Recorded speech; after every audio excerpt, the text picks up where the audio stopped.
Welcome back to The Movie Man. Today I will show you a 1985 comedy drama film, Brewster's Millions. Spoilers ahead. Watch out. And take care. A man called Monty Brewster loves baseball, and plays as a relief pitcher in a minor league. It's so minor in fact, that sometimes the game has to be paused so that trains can come through the outfield. Monty remarks to his friend called Spike that a man in the audience has been taking pictures of him for the last 3 games, thinking they want him in the big league. Spike however tells him to forget it. That night Monty and Spike are celebrating their victory at a bar, hitting on 2 women. Suddenly the girls' boyfriends appear, and a big fight begins. The next morning, Monty and Spike are taken to a courtroom where they are proved guilty as charged for multiple things, and the judge sets their bail at $8,000. Since they don't have that money, they are about to be sent back to jail, when suddenly the man with the camera stands up, saying he represents an anonymous party that will pay their bail. Monty exclaims happily they're going to the big time. Next, they're arriving in New York, where they head into a corporate building, and Monty is led into a law office where he meets some men. They ask him if he knew his uncle Rupert Horn, and Monty confused says he doesn't. The man called Ed tells him that his uncle Rupert quarreled with his family in the 30s, went out west, and no one ever heard from him again. Last month, Rupert died, at which point he was one of the richest men in America, and now Monty is the sole living heir. Next, Monty's shown a message from his uncle, who says he's disappointed he's a failed baseball player, but says they're gonna have fun. He tells Monty he's gonna teach him to hate spending money, saying his proposition is for him to spend $100 million in 30 days, and if he can do it, he'll get $1 billion. But there's a catch: after 30 days, he can't own anything, no houses, jewelry, cars or anything, only his clothes. He can give 5% to charity, but can't give away anything more. Also, he can't tell anybody why he's spending the money, which is instant disqualification. His uncle says he thinks Monty can't do it, and gives him the opportunity to take $10 million right away, but that it's his choice if he wants to go for the $1 billion. The 2 men called Granville and Baxter tell Monty to take the $10 million, since it's extremely hard to not accumulate assets. Monty asks what happens if he tries to spend the $100 million, but fails. Ed, who's a neutral third party, answers that Granville and Baxter will receive the $1 billion and administer it in some charitable fashion for considerable fees. Monty thinks for a second, and then says he'll go for the $1 billion. Ed says that if he owns any assets 30 days from now at exactly 12 o'clock at midnight, he won't get a penny of the inheritance. An accountant called Angela is assigned to account for all his receipts during the 30 days so they'll know whether he made it or not.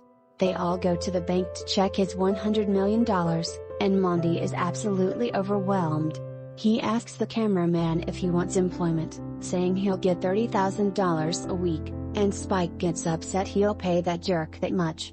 The bank says they'll offer a 24% interest rate on his money, but Monty demands not to get any interest at all, and Angela gets upset, saying he'll be giving up $20 million a year in interest, but Monty just ignores it. Monty asks a guard what he earns a year, and the guard says he earns about $900 a week. Monty tells him he'll get $11,000 a week if he brings $3 million of his cash, and employs 20 other guards for $10,000 a week to follow him. Spike gets absolutely upset he's paying so much, but Monty asks him to trust him. Next, Monty calls his baseball coach Charlie, telling him that he inherited $100 million, and will arrange for their team to play against the New York Yankees, but Charlie doesn't believe him and hangs up on him. Monty gets disheartened, but then calls on a taxi, asking the driver if he wants to be his personal driver for $14,000 a week, and the driver exclaims, "America, what a country."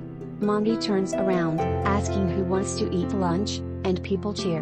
Next, Monty asks for the most expensive wine, which costs $400 a bottle, and yells, asking who wants to eat.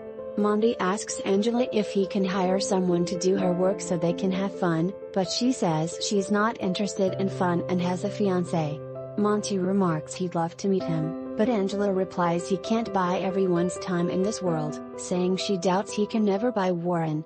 Next, Monty is arriving at a hotel, but the owner says the top 2 floors are already reserved. Monty asks how much they are paying, and receives the answer $275,000. Monty says he'll pay $2.75 million a month, and the owner immediately replies he and his friends are welcome. A day or two later, Monty and Angela are talking as suddenly Warren appears. Monty greets him and offers him champagne, but he says he doesn't drink. Angela says they'll be late for the benefit, and Monty asks what it's about, and Warren explains it. Monty says he'd like to make a small donation, handing over $300,000. Warren gets shocked, and Monty asks if he'd like champagne again, and he accepts. Angela tells Warren he doesn't drink, but he ignores her. He remarks he likes the decoration in the room, but that he'd make some things differently, saying his ex-wife was a decorator and some things rubbed off on him. Monty asks him to redecorate his office for $700,000, and Warren immediately says yes. Angela tells him he's a lawyer, not a decorator, and he replies there's nothing wrong with being a decorator. Angela says let's go. Next, Granville and Baxter get angry that Warren is taking a leave of absence to work for Monty. They accept, but ask him to act as their eyes and ears to monitor how Monty is handling his fortune. 2 days later, Warren has called his ex-wife Marilyn to help him redecorate his office, which Monty thinks is terrific, telling Marilyn money is no problem, that they can create anything they want. Monty has started a company, and in his office later, a man asks him to invest in taking an iceberg from the North Pole to Africa to give people fresh water. Monty says it's a good idea, asking him if $3 million is enough to get it there, which the man thinks is enough. Suddenly his baseball coach Charlie calls, and Monty tells him he will spare no expense to fix their home stadium for the game with the Yankees, saying he's sending helicopters. Next up, Monty is awaiting his fellow baseball players from home, arriving in helicopters, all while Granville and Baxter are remarking they probably underestimated him. Monty tells the team he can't wait to show the penthouses he rented for them. The next day, the team is practicing for the game against the Yankees, and later in the afternoon, Monty and Spike are taking some time off to have fun. But suddenly, Spike says he should make some sustainable investments, like in precious metals or stamps, and Monty gets an idea. Not long after, Monty walks into a stamp collector shop, asking for their most expensive stamps. Spike remarks this must be the smartest thing Monty has done yet. Next morning, Granville and Baxter are laughing, saying he's bought an asset, seeing the news he bought a stamp for $1.25 million. But then as they start reading mail, they see a letter from Monty with the stamp on, getting angry as it's no longer an asset. Next, they reveal to Warren about the deal Monty has with his dead uncle, and tells him to create a small error in his wife's accounting so that the $1 billion goes to them. Monty sees on TV that the stock in his company has tripled in value due to his investment in the iceberg, and he gets stressed, telling his staff to sell everything, which they say is a bad idea. Monty however insists on selling and giving all money they made to charity. That evening, Monty meets Ed, telling him he's tired of acting like a rich asshole, saying he'll probably not even manage to spend the $100 million. Ed says he doesn't know, but thinks that baseball game is a step in the right direction. Next day in his office, Spike comes in, telling Monty he hopes he'll not be angry, but that he made some investments for him, invested in some oil wells, and made him $10 million. Monty gets distraught, remarking he's right back at where he started, and the others think something is wrong with him.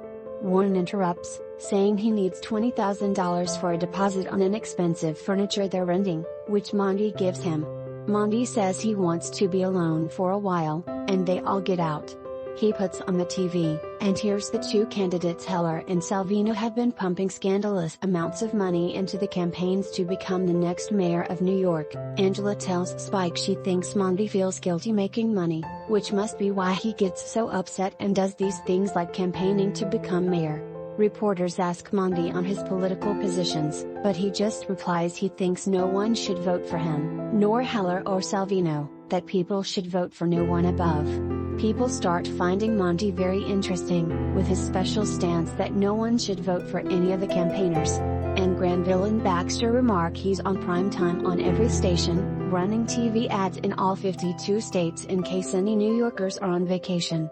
A couple days later, Hiller and Salvino meet in secrecy, saying they gotta do something about Monty, who is calling them all sorts of bad things, remarking they should sue him for every penny he got.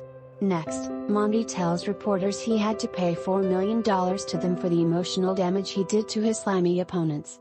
Next day, Monty is making a pep talk to his team, saying they're gonna crush the Yankees. Before the game starts, which is broadcast nationwide, a train comes through the outfield with Monty's campaign advertisement on it. The game starts, and Monty pitches. One in Monty's team manages to catch the first ball, and take out the first Yankee. Somewhere else, in a furniture store, Warren arrives to request a $20,000 refund for the furniture that he returned, and they hand it back to him. Suddenly, a Yankee manages to make a grand slam home run, and Monty, disappointed, has to leave the field. In the changing room, Ed appears, telling Monty that was a valiant effort and that his uncle would have been proud of him.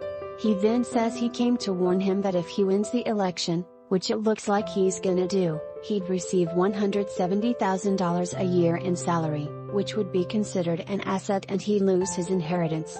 As the game is over, Monty walks out to give a speech, saying he'd like to take his hat off to the Yankees. Monty says anyone can inherit millions of dollars and buy himself an election, but that it takes a real athlete to become professionals like the Yankees.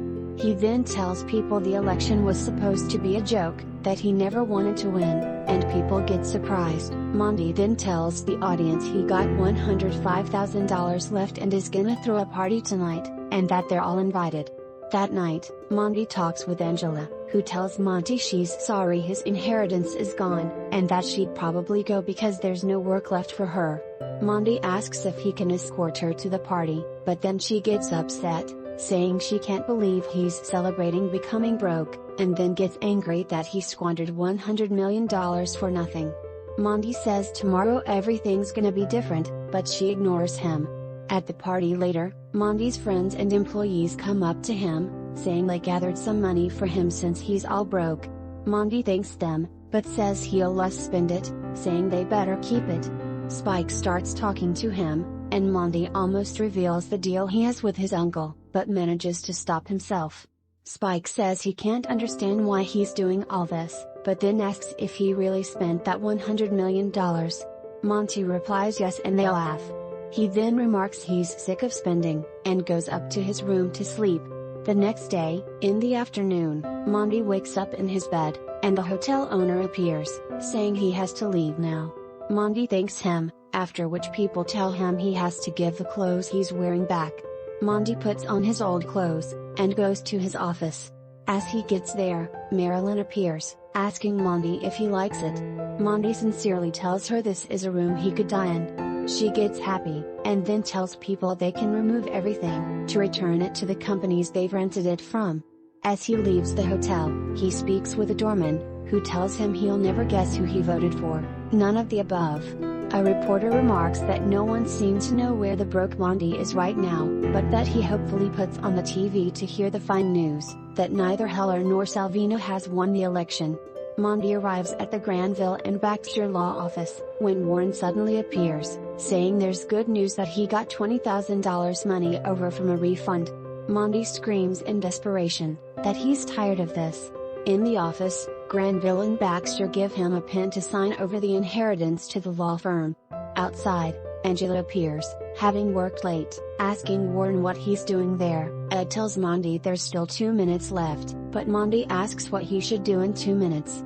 Warren remarks he guess he can let her in on it now, explaining Monty's uncle forced him to spend $100 million to receive his real inheritance of $1 billion, but that it has been a secret and that Monty couldn't tell anyone about it.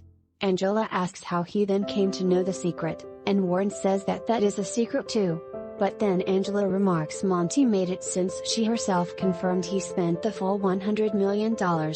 Warren then reveals he got a refund of $20,000 for renting a furniture that he just gave back to Monty, which will make Monty lose.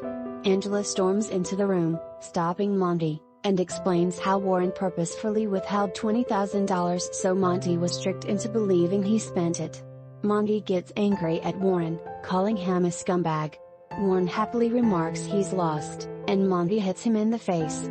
He exclaims he's glad Monty hit him, because he'll now sue him for hitting him, calling him a loser as the clock starts making ding-dong sounds, counting down to 12. Monty then gets an idea, saying he will need an attorney, asking Angela if she'd accept $20,000 in advance to become his attorney, which she does.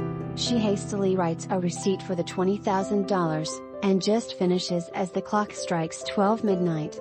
As the executor of his great-uncle's will, Ed announces the full $1 billion is now his. Ed remarks he senses a conspiracy to defraud, and asks Monty if he consent to a full investigation into it, which Monty consents. Monty tells Ed he's a good man, and then tells the other three he'll see them in court, and leaves with Angela. That was all of the video. I hope you enjoyed it.